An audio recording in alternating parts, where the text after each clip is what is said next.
வாங்க வாங்க, சபைக்கு வணக்கம் சொல்லிட்டு இப்படி உட்காருங்க. உட்காருங்க.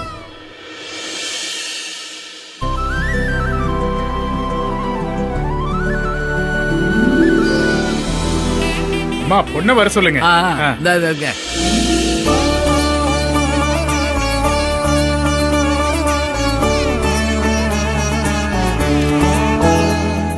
ஏங்க, உங்க அண்ணன் வீட்டு மருமகளோட சேர்ந்து நம்ம வீட்டு மருமகளை வரா பாருங்க.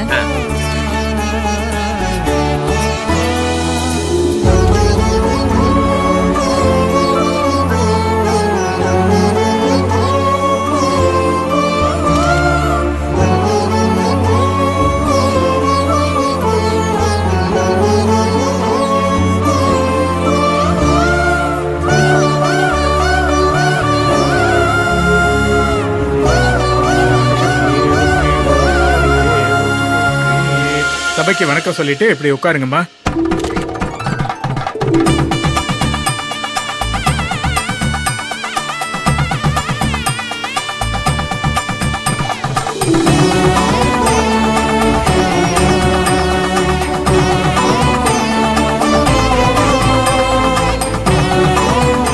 சும்மா சொல்லக்கூடாது, ரெண்டு பேரோட ஜோடி பொருத்தம் அம்சமா இருக்கு.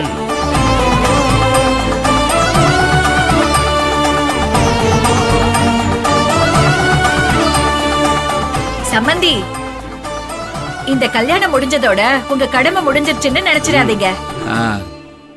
கல்யாணம் முடிஞ்ச கையோட உங்க சின்ன பொண்ணு கிட்ட ஒரு முடிவை கேட்டு சொல்லுங்க.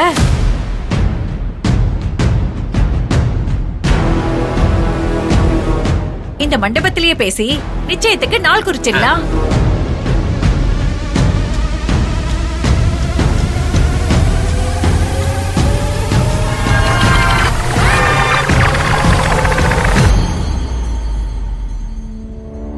ஆனந்தி ஆசைப்பட்ட மாதிரி அவ அக்கா கல்யாணத்தை நடத்தி முடிக்க போறா. நான் ஆசைப்பட்ட மாதிரி என் புள்ள கல்யாணத்தை நடத்தணும்.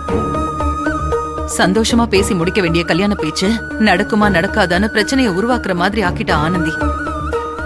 எல்லாரும் முன்னாடியும் உங்க பையனுக்கு வேற ஒரு பொண்ணை பார்த்து கட்டி வைங்கன்னு ஆனந்தி சொன்னப்போ எனக்கு எப்படி இருந்துச்சு தெரியுமா?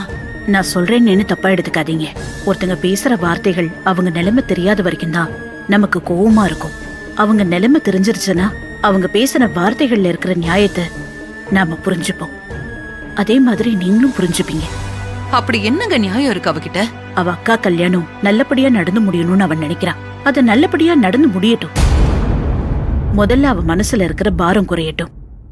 அதுக்கப்புறம் உங்களுக்கே எல்லாம் புரியும்.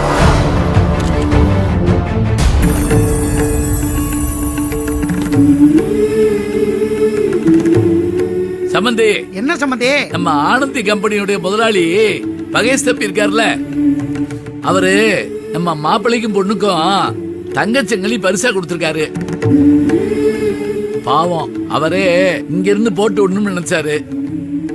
அவசரமா சென்னைக்கு போக வேண்டிய சூழ்நிலை ஆயிடுச்சு. சபையில வச்சு ஆனந்தி அன்பு கையால போட சொன்னாரு. அதான் சபையில 2 பேத்துக்கு போட சொன்னாரு.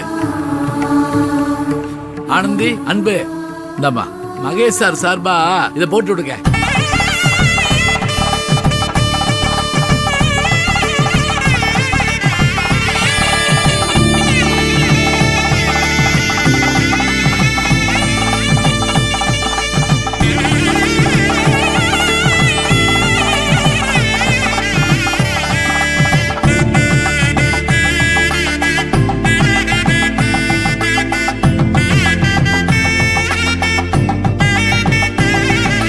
இந்தாங்க, இந்த மாலையை பொண்ணு மாப்பிள்ளைக்கு போட்டு விடுங்க. இந்தாங்க.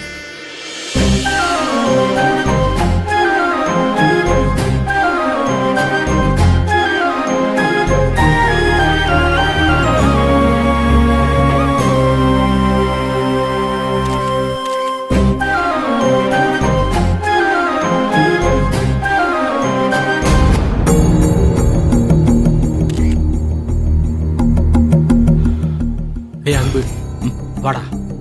என்னடா வாடாங்கிற?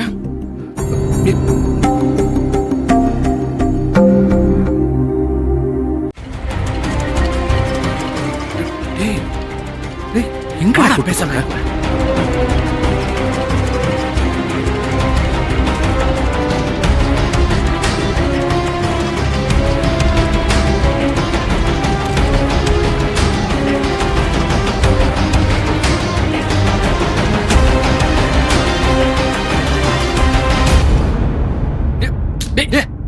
முகூர்த்த நேரங்க நெருங்கிடுச்சு.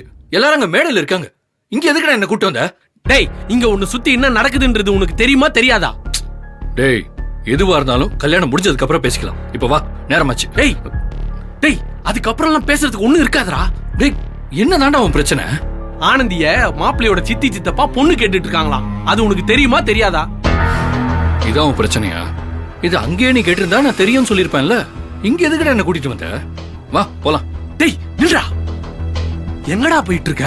நீ கேட்டதுக்கு தான் நான் தெரியும்னு சொல்லிட்டேன்ல, அப்புறம் என்ன? டேய் உன் பதில வச்சு நான் என்னடா பண்றது? வேற என்ன பண்ணணுங்கிற? நீ சும்மா விளையாடிட்டு இருக்காத அன்பு, டென்ஷன் ஆகுது. ஆனந்தி நீ லவ் பண்ற பொண்ணுடா. அவளை வேற யாருக்கும் சம்பந்தம் பேசிட்டு இருக்காங்கன்னு சொல்ற. எனக்கு தெரியும், வா போய் கல்யாணத்தை பார்க்கலான்ற. எந்த அர்த்தத்துலடா நீ இப்படி பேசிட்டு இருக்க? டேய் அப்படிலாம் எதுவும் கையை மீறி நடந்துராதுங்கிற அர்த்தத்துலதான். அது எப்படி எதுவும் நடந்துராதுன்னு குருட்டுத்தனமா நம்புற? ஆனந்தியோட அப்பா சம்மந்தி வீட்டுல பொண்ணு கேக்குறாங்க, நம்மளால எதுவும் தட்டி கழிக்க முடியாதுன்னு சொல்லி சரின்னு சொல்லிட்டா என்னடா பண்ணுவ? டேய் அவர் அப்படிலாம் அவசரப்பட்டு முடிவெடுக்கிற ஆளே இல்லடா. ஆஹா, ஒரு வேளை முடிவு எடுத்துட்டா என்ன பண்ணுவ? அதுக்கு பதில் சொல்டா.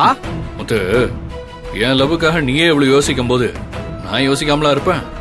உன்னெல்லாம் பார்த்தா அத பத்தி யோசிச்சு கவலைப்படுற மாதிரியே தெரியலையே. ஏதோ சொந்தக்காரங்க வீட்டு கல்யாணத்துக்கு வந்து அப்படியே ஜாலியா மாப்பிள்ளையோட தோழனா சுத்திட்டு இருக்க.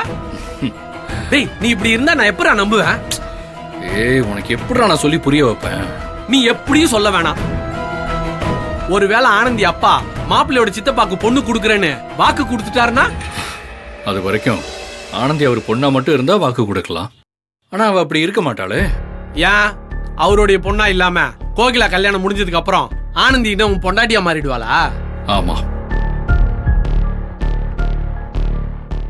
என்னது? என்னதுன்னா நீ சொன்னதுதான். கோகிலா கல்யாணம் முடிஞ்சதும் ஆனந்தி என் பொண்டாட்டியா தான் ஆக போறா. விளையாடாத அன்பு, அது எப்ப நடக்கும்?